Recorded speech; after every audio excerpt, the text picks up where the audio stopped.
Hello mga kamokong. For today's video, tayo ngayon ay pupunta sa paaralan kung saan po ako ay nagtuturo, ang Federico Encerralde Integrated School na pinamumunuan ng aming napakasipag at napakahusay na prinsipal na si Ma'am Maricris Ferreira. Yun nga, at pagpasko pa lang mga kamokong sa eskwelahan ay bumukad na sa akin ang napakaganda at napakalinis na area ng aming paaralan.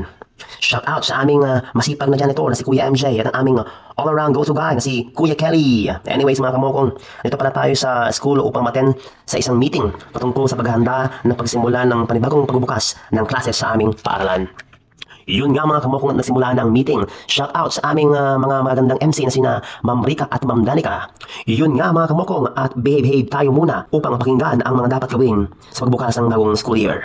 At yun na nga mga kamokong, at may pag-award agad award ang aming eskwelahan. Wow! At isa po ako sa mga awardees dyan. Alright, shout out sa mga awardees dyan. Congratulations mga kamokong. Awardee! Same to you, Moko! Yun na nga mga kamokong, natapos na rin ang meeting. At on the go na po tayo para kumain ng lunch kasama ng mga AKA group. Yun lang mga kamokong. Bye-bye! Ingat lagi!